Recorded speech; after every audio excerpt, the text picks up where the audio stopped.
आपको गोड्डा से दिखाते हैं, जहां कारगिल चौक के पास स्थित बंगाल ज्वेलर्स में हथियारबंद अपराधियों ने बड़ी लूट की वारदात को अंजाम दिया है।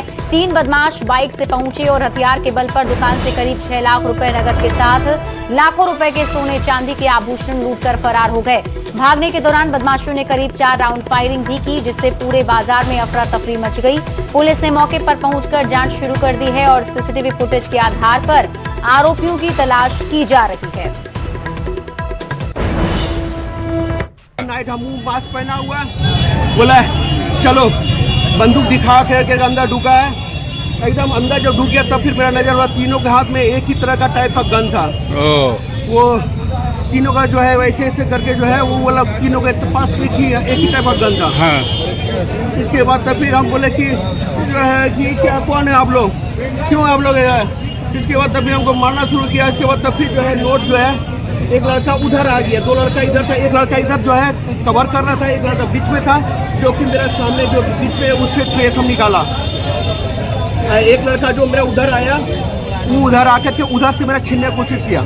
तब तक हम जो है दराज में जो है दराज से जो है पैसा निकालने कुछ किया। हम दराज में जो है मारे, जो है इसको हाथ में चोट लगा होगा, जरूर चोट लगा होगा, वो हमको फिर यहाँ मारा।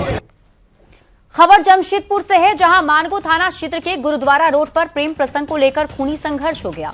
आरोप है प्रेमिका से मिलने पहुंचे एक युवक पर दूसरे पक्ष ने हमला कर ताबड़तोड़ फायरिंग कर दी। इस घटना में युवक की मौत हो गई, जबकि उसका साथी मौके से भागकर जान बचाने में सफल रहा। घटना के बाद इलाके में सनसनी फैल गई और टीएमएच अस्पताल में मृतक के परिजनों और समर्थकों ने जमकर हंगामा किया। हालात को देखते हुए अस्पताल परिसर में भारी पुलिस बल तैनात किया गया है। पुलिस अब पूरे मामले की जांच में जुटी हुई है।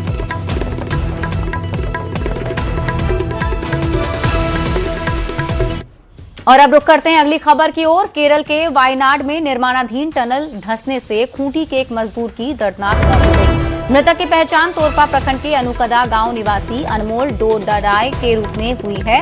बताया जा रहा है कि भारी बारिश के कारण टनल धंस गई, जिसमें अनमोल अंदर दब गए। घटना के बाद परिवार में मातम पसरा है, जबकि श्रम विभाग शव को झारखंड लाने की प्रक्रिया में जुट गया है।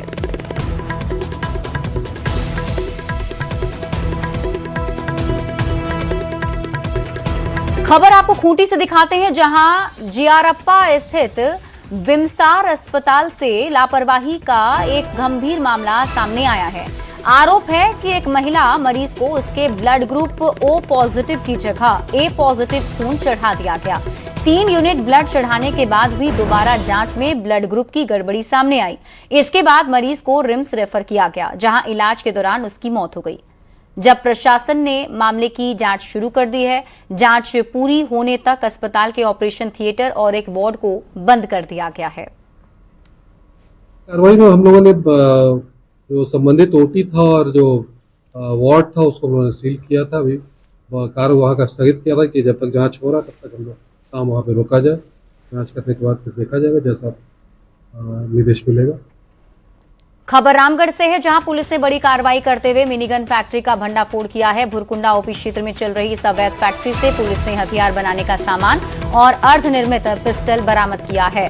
मामले में पुलिस ने एक महिला समेत 2 लोगों को गिरफ्तार किया है। जानकारी के मुताबिक लोहार के काम की आड़ में लंबे समय से हथियार बनाने और सप्लाई करने का खेल चल रहा था। बैकवर्ड और फॉरवर्ड लिंकेजेस कहाँ से ये लोग सामग्री लाते थे, कहाँ खपाते थे, इस संदर्भ में जानकारियां मिली हैं। उसकी पुष्टि करते हुए पुलिस के द्वारा अग्रतर कार्रवाई की जा रही है। इस संदर्भ में विस्तृत जानकारियां आपको बाद में दी जाएंगी। खबर लोहरदगा से है, जहां सदर थाना क्षेत्र में बोरी में मिले युवक के शव के मामले का पुलिस ने महज 12 घंटे के भीतर खुलासा कर दिया। पुलिस ने हत्या के आरोप में 2 युवक को गिरफ्तार किया। पूछताछ में दोनों ने हत्या कर शव के टुकड़े टुकड़े कर अलग अलग जगह फेंकने की बात स्वीकार की। हत्या में प्रयुक्त सामान भी बरामद हुआ है।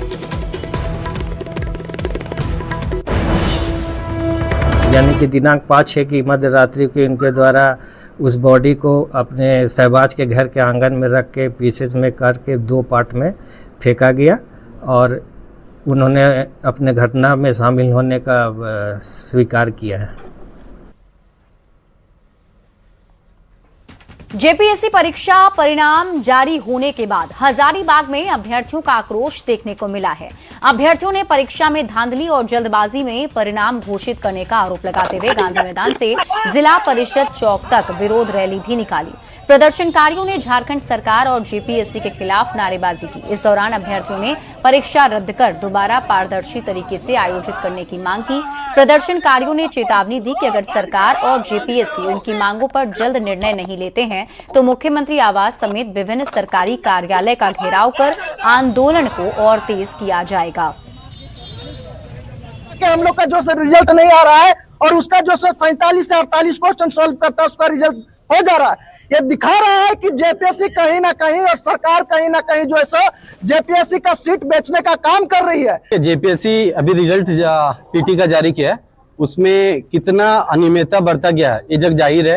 वो अभी जेएसएससी और जेपीएससी का एक आदत बन गया है कि बिना कट ऑफ मार्क्स का वो रिजल्ट जारी कर देता है, और कट ऑफ मार्क्स जारी नहीं करने के पीछे भी एक उसका मंशा होता है कि ये पर्दे के पीछे अपना खेल करते हैं। यहाँ देखिए कितना बड़ा ये मतलब क्राइम है, छात्रों के भविष्य के साथ कितना बड़ा क्राइम है कि रात्रि में आप वहां ये तय किया जाता है कि आप क्वेश्चन छोड़ करके आएंगे, आप क्वेश्चन छोड़ करके आएंगे, उसके बाद जो है कि आपको रात्रि में रंगा जाएगा। अरे भाई आप इतने बड़े संस्था है, जिस प्रकार से जो है कि बिहार में लिया जाता है, अन्य एग्जाम में जो किया जाता है कि भाई 4 ऑप्शन की जगह 5 ऑप्शन रहेगा, एक जगह आप जो नहीं जानते हैं उसमें आप ई भर करके आएंगे या उसका भी देंगे। यहाँ अंदर से खेल किया था। पहले तो भाई जो है कि पेपर लीक तो होता ही रहता था, अभी सरासर अंदर से खेल किया गया है। और यहाँ आपको यह भी जानकारी है कि जेपीएससी के 3 सदस्य जो है इसमें हस्ताक्षर नहीं किए थे और बिना हस्ताक्षर के बाद भी ये रिजल्ट जारी किया गया है। इसमें कोई स्पष्ट नहीं है, किसी प्रकार कट ऑफ मार्क्स नहीं दिया गया है, और ये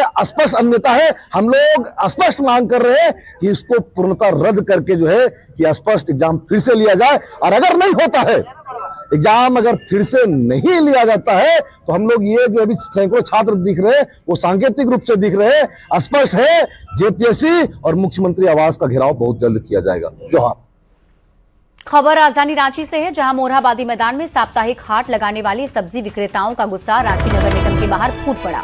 वेंडरों का आरोप है कि अतिक्रमण हटाने की कार्रवाई के दौरान उनकी दुकानें हटा दी गईं और अब उन्हें बुधवार और शनिवार को लगने वाले साप्ताहिक हाट की अनुमति भी नहीं दी जा रही है। इसी मांग को लेकर वेंडर्स ने नगर निगम कार्यालय के बाहर विरोध प्रदर्शन किया और जल्द समाधान की मांग उठाई है।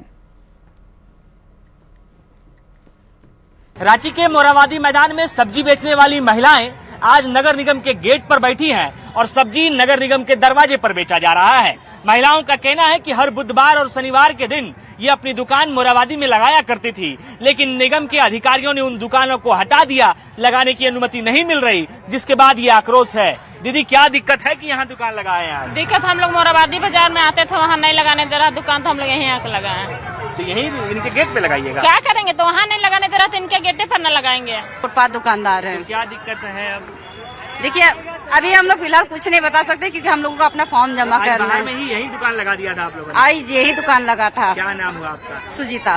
बिल्कुल, देखिए तमाम ये वो महिलाएं हैं जो दुकान लगाती हैं और सभी अब जो है अपने अपने फॉर्म को लेकर नगर निगम के अंदर जा रही हैं कि इनकी जो मांगे हैं उन मांगों को पूरा किया जाए, इन्हें कोई एक सुनिश्चित जगह दी जाए जहां ये दुकान लगा पाएं। दीदी दुकान नहीं लगेगा तो कैसे चलेगा? कैसे चलेगा, हम कैसे जानेंगे, अभी मेयर न जानेगी। हाँ दीदी कैसे चलेगा? क्या करे, नहीं चलेगा तो क्या करे, जाम दे दे, जाम तो दे रहे हैं। सुबह से आके भूखे इसको समझ नहीं है, दिमाग नहीं है, बड़ा आदमी है तो हम लोग क्या करें। परिवार चलाने का कोई हम लोग का रोजी रोटी का है ही नहीं है, तो क्या करें हम लोग। सुबह से शनिवार से हम लोग परेशान हो रहा है, नहीं लगाने नहीं दे रहा है। वो तमाम महिलाएं हैं जिनका कहना है कि लगातार निगम क्षेत्र में जिस तरीके से अतिक्रमण हटाओ अभियान चल रहा है उसी की ये तस्वीर रही कि मोरहाबादी में जो दुकान लगाती थी महिलाएं, सब्जी बेचती थी महिलाएं, उन महिलाओं ने आज नगर निगम के बाहर प्रदर्शन किया और दुकान लगवाने की मांग कर रही है। आप देखिए नगर निगम का दरवाजा है, यहाँ भी महिलाएं बैठी हुई हैं। इनकी मांगे हैं कि जल्द से जल्द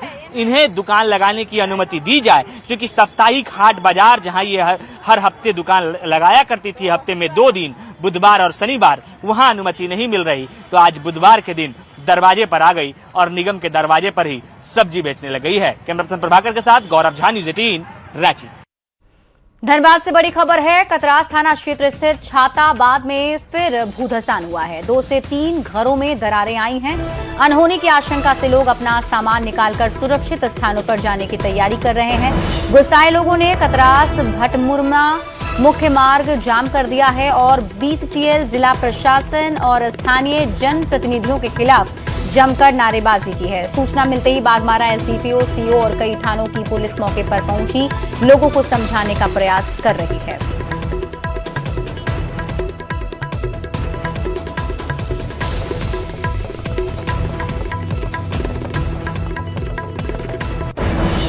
जो हम लोग कहीं जीएम के पास वार्ता में थे, तो वहाँ रास्ते में एक कॉल आया कि घर मेरा जो है मतलब खींच रहा का टेपर हो रहा, तो लगभग 6 इंची का देख रहे हैं उसका घर खींचा हुआ। तो वहाँ से जो माहौल बना है, जितना अगल बगल एरिया है टोटल खाली हो रहा, सब अपना घर का सामान निकाल करके ट्रांसपोर्टिंग कर रहे हो। उसका तो व्यवस्था होना चाहिए, प्रशासन से होना चाहिए था, बीसीसीएल अधिकारी से होना चाहिए था, या और भी जो भी है सूचना सब जगह चला गया है, मगर अभी तक कोई एक भी प्रशासन भी नहीं आया, ना कोई अधिकारी आया, कोई भी नहीं। और न्यूज 18 संवाददाता संजय गुप्ता अधिक जानकारी के साथ जुड़ गए हैं। संजय, अभी क्या स्थिति है मौके पर और क्या जनप्रतिनिधि कोई मौके पर पहुंचे, पुलिस क्या कर रही है? फिलहाल तो अगर कहा जाए तो वर्तमान जनप्रतिनिधियों में कोई नहीं पहुंचे। पूर्व मंत्री आज दोपहर पहुंचे थे, लोगों ने उसका विरोध लोगों ने किया और उनका कहना था कि जब कल घटना हुई तो एक बार भी जायजा लेने के लिए पहुंचा और दूसरे दिन जो है तो जायजा। अभी की बात की जाए तो 2-3 घरों में दरारें आई है और उसके बाद से लोग जो है तो अपने आप को सुरक्षित करने के लिए घरों से अपने सामान को दूसरे जगह में ट्रांसपोर्टिंग करने के भी काम कर रहे हैं। लेकिन फिर से आज लोगों का गुस्सा जो है तो भड़का है और अब सड़क को फिर से एक बार जाम कर दिया। मौके पे एसडीपीओ, सी और कई थाना के पुलिस पहुंची हुए लोगों को समझाने का प्रयास किया जा रहा है, लेकिन लोगों का जो गुस्सा है वो शांत नहीं हो रहा, क्योंकि जो इतने दशक से लोग रह रहे थे उनके घर अब जो है तो जमींदोज होने की स्थिति में आ गई है और लोगों को अब जिंदगी पर खतरा मंडरा रहा है और यही कारण है कि लोग जो है तो सड़क पर उतरकर अपना विरोध प्रदर्शन कर रहे हैं।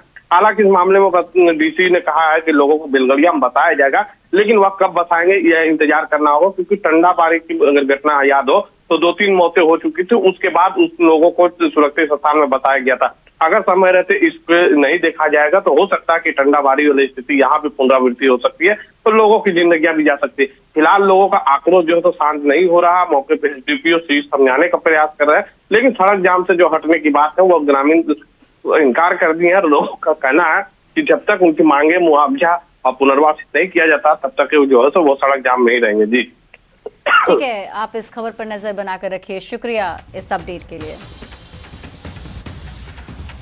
नेशनल स्टेक होल्डर्स कंसल्टेशन 2026 के 2 दिवसीय मंच से मुख्यमंत्री हेमंत सोरेन ने विकसित झारखंड का दूरदर्शी विजन प्रस्तुत किया है। वहीं कार्यक्रम में शामिल टेक्नोलॉजी एक्सपर्ट श्रीनाथ ने दूरदर्शी विजन को देखते हुए झारखंड को आईटी क्षेत्र में ग्रो करने में मदद करने की बात कही है। ड्राफ्ट पॉलिसी वगैरह पढ़ा, मुझे लगा कि ये लोग राइट डायरेक्शन में जा रहे हैं, राइट। और मैं इस पर्टिकुलर ट्रांसफॉर्मेशन में जिस तरीके से हेल्प कर सकता हूँ देख रहा था, राइट। जब एक स्टेट बहुत सालों से नॉन आईटी में है, राइट, और अगर उसका डेटा करेक्ट नहीं है और जो भी हम लोग एआई सिस्टम्स बनाते हैं अगर वो करेक्ट नहीं है देन प्रॉब्लम हो सकता है, राइट। तो वो उस एरिया में मैं सोच रहा था कि मैं हेल्प करूं, राइट। और मैंने सर से यहाँ बात किया है, राइट, और हम वापस एक मीटिंग रख के किस तरीके से मैं हेल्प कर सकता हूँ मैं सोचने वाला हूँ। पूर्वी सिंहभूम जिले में मॉनसून की दस्तक के साथ ही जहरीले सांपों का खतरा भी तेजी से बढ़ गया है। जंगल और पहाड़ी इलाकों से निकलकर सांप अब शहरों और गांवों तक पहुंच रहे हैं। पिछले 2 महीनों में सांप के काटने से 7 लोगों की मौत हो चुकी है। हालांकि इस डर के बीच कुछ ऐसे युवा भी हैं जो अपनी जान जोखिम में डालकर लोगों के साथ साथ सांपों की भी जान बचा रहे हैं। देखिए संवाददाता आशीष तिवारी की एक खास रिपोर्ट।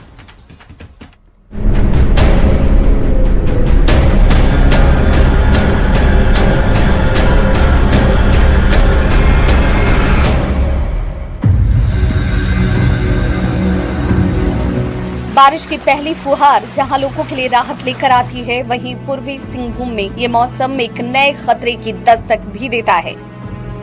दलमा की पहाड़ियों, घने जंगलों और हरियाली से घिरे इस जिले में मानसून शुरू होते ही जहरीले सांप बड़ी संख्या में जंगलों से निकलकर रिहायशी इलाकों की तरफ आने लगते हैं।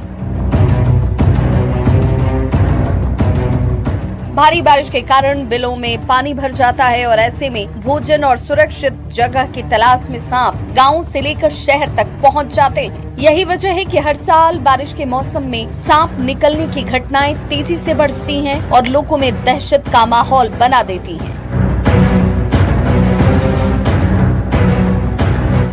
सांपों का नाम सुनते ही लोग घबरा जाते हैं, लेकिन जानकार कहते हैं कि झारखंड में मिलने वाले सभी सांप जहरीले नहीं होते। प्रदेश में करीब 15 प्रजातियों के सांप पाए जाते हैं, जिनमें केवल 5 से 6 प्रजातियां ही अत्यधिक जहरीली हैं। बाकी अधिकांश सांप इंसानों के लिए नुकसानदायक नहीं होते, बल्कि खेतों में चूहों की संख्या को कम कर पर्यावरण संतुलन बनाए रखने के लिए महत्वपूर्ण भूमिका निभाते हैं। एक नजर उन सांपों पर जो लोगों को डराते हैं, यही डर आपकी जान पर भारी पड़ जाता है। झारखंड के प्रमुख जहरीले सांप, जिनमें पहला गेहुअन, जिन्हें इंडियन कोबरा के नाम से जाना जाता है, करैत, रसेल वाइपर, बब्बू पिट वाइपर। कुछ ऐसे भी सांप हैं जो बिना जहर वाले हैं, धामन, वोल्फ स्नेक, टोम स्नेक और अजगर। लेकिन समय पर इलाज नहीं मिलने से यही सांप जानलेवा साबित भी हो जाते हैं। पूर्वी सिंहभूम में पिछले 2 महीनों के दौरान 7 लोगों की सांप के काटने की वजह से मौत हो चुकी है। चाकुलिया, घाटशिला, पुटका, पाटमदा, सुंदरनगर और बहराकोड़ा जैसे इलाके इसमें शामिल हैं। स्वास्थ्य विभाग की माने तो अधिकांश मौतें सांप के जहर से कम और इलाज में हुई देरी की वजह से होती हैं। पिछले 2 महीनों में जो आंकड़ा सामने है वो चौंकाने वाला है। 7 लोगों की मौत हो चुकी है। अधिकांश ग्रामीण इलाके के लोग हैं। अस्पताल पहुंचने में देरी हुई। झाड़ फूक इनके लिए मौत का सबसे बड़ा कारण बन गया। सबसे पहले जो है मैं ये कहना चाहूंगी कि सांप जैसे ही काटे उस जगह को जो है किसी कपड़े से बांध करके इमीडिएट उसको डॉक्टर ताकि जहर उसका बॉडी में न फैले, उस जगह को इमीडिएट बांध दे।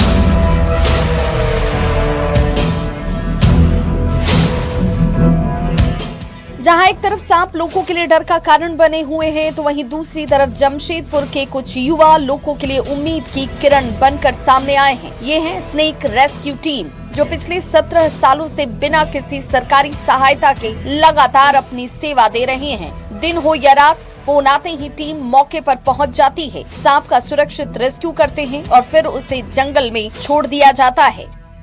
इनका मकसद साफ है, न इंसान को नुकसान पहुंचे और न ही सांप की जान ही जाए। देखिए, हमारा जमशेदपुर में 5 तरह के जहरीले सांप पाए जाते हैं और बाकी सब नॉन वेनम सांप पाया जाता है। और ज्यादातर रेट स्नेक, धामन सांप जिसे हम सब बोलते हैं, जमशेदपुर में ज्यादा संख्या धामन सांप का है। और ग्रामीण क्षेत्र में स्पिटिकल कोबरा हो गया, चीती सांप हो गया, जिसको हम सब बैंडेड करेत बोलते हैं, कॉमन करेत बोलते हैं। ये है कि हमारे जमशेदपुर में रसेल वाइपर ना के बराबर है।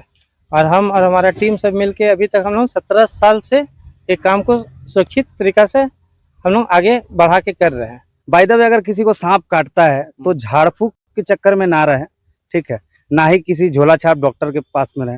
कभी भी सांप अगर बाइट करता है तो तुरंत सदर अस्पताल जाएं, सरकारी अस्पताल जाएं, टीएमएच जाएं। इन सब अस्पतालों में एंटी वेनम उपलब्ध है, ताकि अगर स्नैक बाइट हुआ है तो सही तरीके से डॉक्टर इलाज कर सके।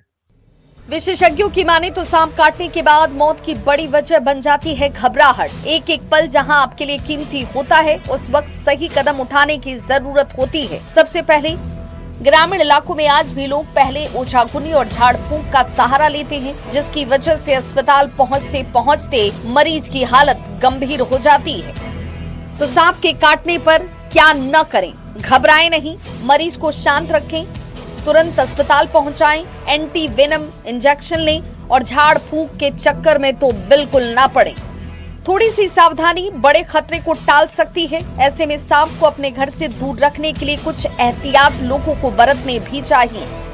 घर के आसपास साफ सफाई रखें, झाड़ियों और लकड़ियों के ढेर न लगाएं, बारिश के दौरान दरवाजे और खिड़कियों को बंद रखें, रात में टॉर्च का इस्तेमाल करें और सबसे जरूरी, अगर कहीं सांप दिखाई दे तो उसे मारने या पकड़ने की कोशिश बिल्कुल न करें। तुरंत स्नेक रेस्क्यू टीम या फिर वन विभाग को इसकी सूचना दें।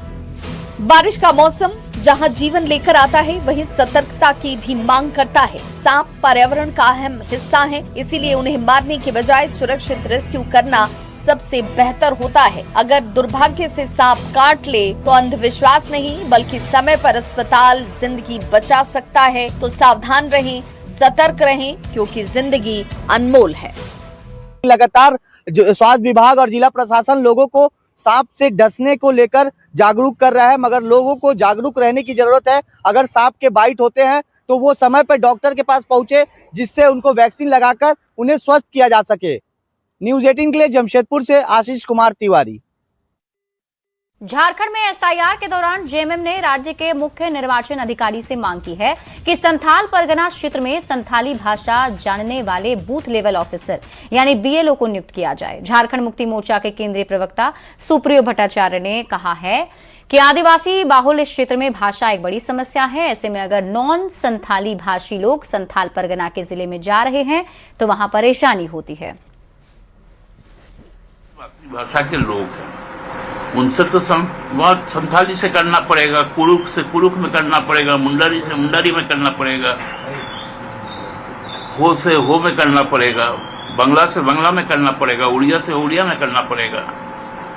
तो ये तो प्रैक्टिकल चीज है और ये संविधान के तहत है कि मातृभाषा का संरक्षण और उसका उपयोग, ये तो संवैधानिक अधिकार है लोगों को। निश्चित तौर पर यह सही बात है कि राज्य में 24 जिला में बहुत जगह अलग अलग भाषा का प्रयोग होता है और जनता के लोकल लोगों को बीएलओ बनाने से फायदा ये होगा कि ज्यादा से ज्यादा फॉर्म भराएंगे और जनता का जो अधिकार है वोट का वो उनका सुनिश्चित किया जाएगा कि सुरक्षित रहेगा। पहले भी मैंने कहा था कि इसके लिए अवेयरनेस भी कराना चाहिए चुनाव आयोग को। उसी तरह हर एरिया में, पंचायत में, हर जगह उनको लोकल देख के चलना होगा कि लोकल लोग लोकल भाषा से कनेक्टिविटी कर पाए और ज्यादा से ज्यादा फॉर्म भरा के ये सफलपूर्वक कराया जाए। वित्त मंत्री राधा कृष्ण किशोर से जुड़े विवाद पर अब कांग्रेस ने भी अपनी प्रतिक्रिया दी है। कांग्रेस प्रवक्ता किशोर नाथ शाहदेव ने राज्य के अधिकारियों की भूमिका पर सवाल उठाते हुए कहा, आखिर उन्हें इतनी ताकत कहां से मिल रही है। जेएमएम महासचिव सुप्रियो भट्टाचार्य के आसमान का भी अंत होता है वाले बयान पर उन्होंने कहा, इसका आशय पूरे मामले के पटाक्षेप से हो सकता है।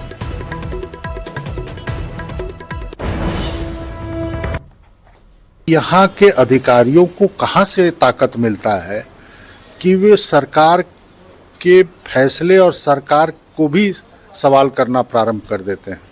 राज्य की डीजीपी खुद एक्सटेंशन में है और राधा कृष्ण किशोर ने अपने सुरक्षा को लेकर के जो सवाल उठाए या वाहन को लेकर के, उनका बयान मैंने पढ़ा डीजीपी महोदया का कि उनके पास पर्याप्त वाहन हैं। तो इसका मतलब कि वित्त मंत्री जी गलत बोल रहे हैं। और जो आदरणीय सुप्रियो जी का बयान आया है तो उसको हम देखते हैं कि जो परिस्थितियां चल रही है उसका पटाक्षेप होगा, इसीलिए उन्होंने कहा होगा कि भाई उसका भी अंत होगा। तो कहीं ना कहीं अधिकारियों और सरकार के बीच में सामंजस्य की आवश्यकता है और जो सवाल सरकार की ओर से उठाए जा रहे हैं उसका अधिकारी भी जो है समुचित उस पर कार्रवाई करके उसका अंत करना चाहिए।